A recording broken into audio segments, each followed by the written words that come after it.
क्या आपको Maruti S cross याद है? एक कार जो अगस्त 2015 में लॉन्च हुई। प्रीमियम नेक्सा प्रोडक्ट थी, प्रैक्टिकल और कंफर्टेबल थी, काफी लोगों के लिए एक परफेक्ट हाईवे क्रूजर भी थी। लेकिन फिर अक्टूबर 2022 में क्वाइटली डिसकंटिन्यू भी हो गई और इंटरेस्टिंग बात यह है कि लगभग उसी समय पर ग्रैंड विटारा मार्केट में आ गई। तो सवाल यह है, क्या एस क्रॉस खराब प्रोडक्ट थी या मार्केट बदल गया था?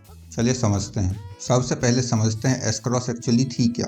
एस क्रॉस कोई सब 4 मीटर एसयूवी नहीं थी। यह लगभग 4300 mm प्लस लंबाई वाली प्रीमियम क्रॉसओवर थी जो साइज के हिसाब से क्रेटा और डस्टर के सेगमेंट में कम्पीट करती थी। लेकिन एस क्रॉस का अप्रोच अपने राइवल से थोड़ा अलग था। जहां बाकी मैन्युफैक्चरर्स बायर्स को एसयूवी इमेज बेच रहे थे, वहीं एस क्रॉस प्रैक्टिकलिटी और कंफर्ट पर ज्यादा फोकस करती थी। इसका डिजाइन भी बहुत फ्लैशी नहीं था, कोई एग्रेसिव ग्रिल नहीं, कोई मस्कुलर बॉडी लाइन नहीं और ना ही टिपिकल एसयूवी जैसी रोड प्रेजेंस। इसके बजाय एस क्रॉस एक मैच्योर, सेंसिबल और फैमिली ओरिएंटेड प्रोडक्ट थी। अब प्रॉब्लम यहीं से शुरू होती है, क्योंकि सेगमेंट एसयूवी बायर्स का था लेकिन आइडेंटिटी क्रॉसओवर की थी। यानी बायर्स शोरूम में एसयूवी बजट लेकर जा रहा था, लेकिन सामने एक ऐसी कार दिख रही थी जो ज्यादा प्रैक्टिकल और क्रॉसओवर फील देती थी। उस समय शायद यह प्रॉब्लम इतनी बड़ी नहीं थी, लेकिन मार्केट धीरे धीरे बदलने वाला था। अब बात करते हैं उस चीज की जिसकी वजह से आज भी बहुत सारे लोग एस क्रॉस को मिस करते हैं। लॉन्च के समय S cross diesel focused strategy के साथ आई थी। इसमें 1.3 DDIS डीजल इंजन मिला करता था जो लगभग 200 न्यूटन मीटर टॉर्क प्रोड्यूस करता था। लेकिन एंथुजियास्ट बायर्स के लिए सबसे इंटरेस्टिंग इंजन था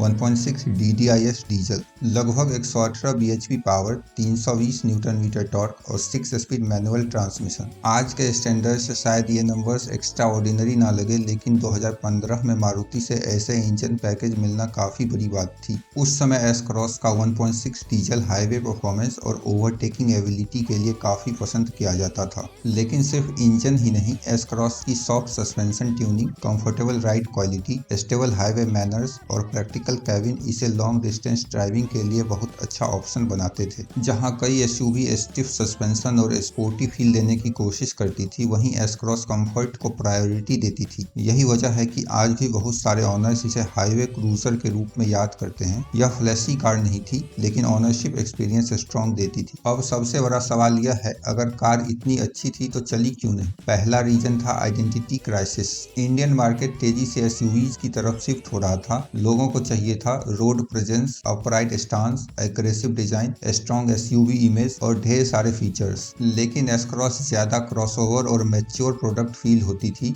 दूसरा बड़ा रीजन था मार्केट शिफ्ट। जब एस क्रॉस लॉन्च हुई थी तब प्रैक्टिकलिटी काफी इंपॉर्टेंट एस्पेक्ट हुआ करती थी, लेकिन अगले कुछ सालों में बायर माइंडसेट बदलने लगा। अब लोग सिर्फ कंफर्ट और प्रैक्टिकलिटी नहीं देख रहे थे, लोग ऐसी कार चाहते थे जो देखने में बड़ी लगे, रोड पर बड़ी कार वाली फीलिंग्स दे और एक एस्पिरेशनल इमेज क्रिएट करे। यही क्रेटा ने मार्केट पर अपना होल्ड स्ट्रॉन्ग कर लिया। साथ ही और कई प्रोडक्ट्स मार्केट में आ गई, जिससे एसयूवी सेगमेंट और भी कॉम्पिटिटिव होता चला गया। धीरे धीरे मार्केट इमोशनल बायर की तरफ शिफ्ट होने लगी और एस क्रॉस जैसी सेंसिबल कार इस रेस में पीछे छूटने लगी। तीसरा बड़ा रीजन था इंजन स्ट्रेटेजी। धीरे धीरे 1.6 डीजल मार्केट से डिसअपियर हो गई, फिर BS6 नॉर्म आया और मारुति का पूरा डीजल लाइनअप समाप्त हो गया और फाइनली एस क्रॉस सिर्फ 1.5 पेट्रोल प्रोडक्ट बनकर रह गई। अब यह इंजन रिलायबल जरूर था, लेकिन वही एक्साइटमेंट और यूनिकनेस नहीं देता था जो 1.6 डीजल देता था, और यहीं पर एस क्रॉस ने अपनी सबसे बड़ी स्ट्रेंथ खो दी। लेकिन मुझे सबसे इंटरेस्टिंग पार्ट मारुति सुजुकी की ब्रांडिंग स्ट्रेटेजी लगती है। ग्लोबली सुजुकी ने एस क्रॉस को 2022 में अपडेट किया, लेकिन इंडिया में वैसी कोई भी अपडेट नहीं आई। नई ग्लोबल एस क्रॉस अब पहले से ज्यादा एसयूवी डिजाइन डायरेक्शन में चली गई। डिजाइन ज्यादा बोल्ड हुआ, स्टांस ज्यादा एसयूवी जैसा हुआ और ओवरऑल पर्सनालिटी भी ज्यादा रगेड दिखाई देने लगी। अब सुजुकी चाहती तो सिमिलर अपडेट्स के साथ एस क्रॉस को इंडिया में भी कंटिन्यू कर सकती थी, क्योंकि हम इंडियंस को भी तो यही एसयूवी डिजाइन और बोल्ड स्टांस पसंद है। लेकिन सुजुकी ने ऐसा नहीं किया,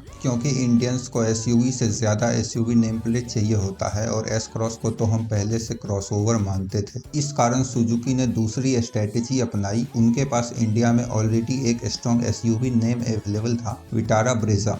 पहले उन्होंने विटारा ब्रेजा से विटारा नाम हटाया, फिर ग्रैंड विटारा इंट्रोड्यूस की गई। इंटरेस्टिंगली ग्रैंड विटारा की looks globally updated S cross से काफी रिजेंबल करती थी। इसका मतलब सुजुकी ने सिर्फ क्रॉसओवर बॉडी डिजाइन को एसयूवी में नहीं बदला, बल्कि उन्होंने क्रॉसओवर इमेज को ही त्याग दिया और उसकी जगह एक स्ट्रॉन्ग एसयूवी नेम प्लेट को अडॉप्ट किया। शायद उन्होंने रियलाइज किया कि प्रॉब्लम प्रोडक्ट से ज्यादा परसेप्शन का है। एस क्रॉस बायर्स के दिमाग में क्रॉसओवर इमेज बना चुका था, जबकि विटारा नाम पहले से एसयूवी इमेज कैरी करता था। तो आखिर कंक्लूजन क्या निकलता है? एस क्रॉस खराब प्रोडक्ट नहीं थी। एक्चुअली कई लोगों के लिए कंफर्ट, प्रैक्टिकलिटी और हाईवे मैनर्स का परफेक्ट बैलेंस थी। लेकिन मार्केट प्रैक्टिकल बायर्स से एस्पिरेशनल बायर्स की तरफ शिफ्ट हो चुका था और सबसे बड़ी बात, मारुति ने सिर्फ एस क्रॉस को डिसकंटिन्यू नहीं किया, शायद उन्होंने क्रॉसओवर आइडेंटिटी को ही पीछे छोड़ दिया। इस कारण आज हम एस क्रॉस की जगह ग्रैंड विटारा देखते हैं।